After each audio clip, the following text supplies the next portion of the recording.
mahasiswa bimbingan konseling Islam, Fakultas Usuluddin Adab dan Dakwah IAIN Pontianak.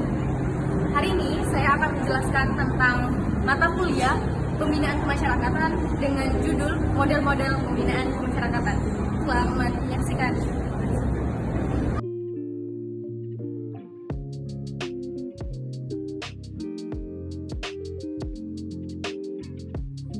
Halo friends, mungkin kita sudah tidak asing lagi dengan kalimat pembinaan kemasyarakatan. Apa sih pembinaan? Apa sih kemasyarakatan? Pemaknaannya sudah ada di otak kita, namun kita sangat sulit sekali untuk mendefinisikan secara nyata apa sih pengertian dari pembinaan kemasyarakatan. Nah, di sini saya coba menjelaskan apa sih pembinaan kemasyarakatan.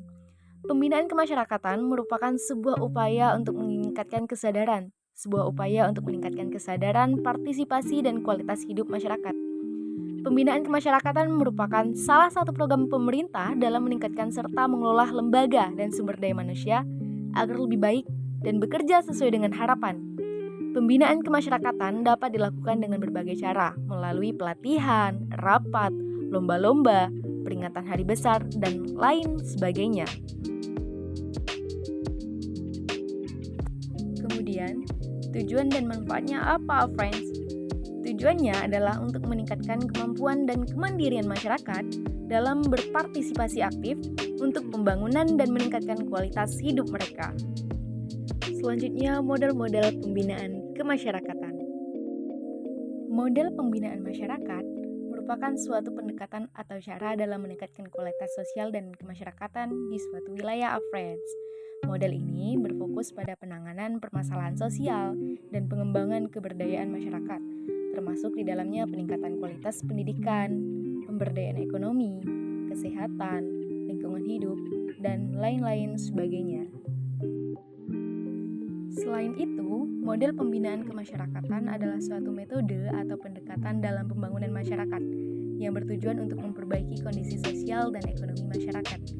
Dalam model ini, pembinaan dilakukan melalui pendekatan partisipatif, kolaboratif, dan berkelanjutan yang melibatkan seluruh anggota dalam masyarakat. Kemudian, friends, bagaimana model-model pembinaan kemasyarakatan?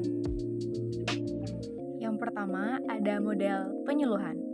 Model penyuluhan adalah pendekatan yang digunakan untuk memberikan informasi dan pengetahuan kepada masyarakat untuk meningkatkan partisipasi dan kesadaran mereka dalam melakukan aktivitas sehari-hari. Model ini biasanya melibatkan spesialis atau ahli dalam bidang tertentu yang memberikan presentasi atau kuliah tentang topik tertentu kepada masyarakat. Kedua, model pelatihan atau training. Model pelatihan adalah pendekatan yang digunakan untuk memberikan keterampilan dan pengetahuan praktis kepada masyarakat agar mereka dapat mengembangkan kemampuan sendiri dalam melakukan aktivitas tertentu. Pelatihan biasanya dilakukan dalam bentuk praktik seperti simulasi atau magang dan melibatkan mentor atau pelatih yang terlatih dalam bidang tertentu. Model kerjasama. Model kerjasama adalah pendekatan yang digunakan untuk membina kebersamaan dan kerjasama antara masyarakat dalam mencapai tujuan yang sama. Model ini mendorong pembentukan kemitraan dan kolaborasi antara masyarakat, organisasi masyarakat, lembaga swasta, dan instansi pemerintah untuk meningkatkan partisipasi dan solidaritas sosial. Terakhir, model jaringan atau networking. Model jaringan adalah pendekatan yang digunakan untuk membangun jaringan atau koneksi antar masyarakat, organisasi, lembaga, instansi, dan lain sebagainya untuk mendukung pembangunan lokal.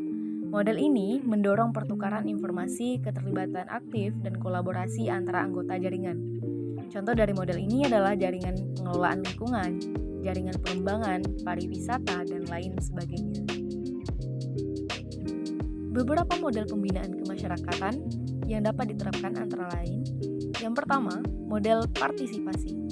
Model partisipasi yaitu model yang melibatkan partisipasi aktif masyarakat dalam merencanakan dan melaksanakan program pembinaan kemasyarakatan. Kedua, model inovatif. Model inovatif yaitu model yang mengedepankan inovasi dan kreativitas dalam mencari solusi permasalahan, sehingga program yang dibuat dapat lebih efektif dan efisien. Ketiga, model integratif. Model integratif yaitu model yang mengintegrasikan semua sektor dan aspek pembangunan dalam pembinaan kemasyarakatan, sehingga program pembinaan dapat lebih holistik secara sistematis. Keempat, model kolaboratif. Model kolaboratif yaitu model yang bekerja sama dengan semua pihak yang terlibat, seperti pemerintah, lembaga swadaya masyarakat, dan sektor swasta untuk mencapai tujuan pembinaan kemasyarakatan. Kelima, model counseling. Model counseling yaitu model yang bertujuan untuk membantu masyarakat mengatasi permasalahan dan meningkatkan kualitas hidup melalui upaya konseling yang dilakukan oleh para ahli atau konselor. Mungkin hanya itu penjelasan dari saya, kurang lebihnya saya mohon maaf. Saya ucapkan terima kasih kepada teman-teman yang sudah menonton dari awal hingga akhir penjelasan saya. Semoga apapun yang saya jelaskan dapat bermanfaat bagi teman-teman dan dapat diaplikasikan kepada kehidupan sehari-hari. Sekian dari saya, terima kasih. Wassalamualaikum warahmatullahi wabarakatuh.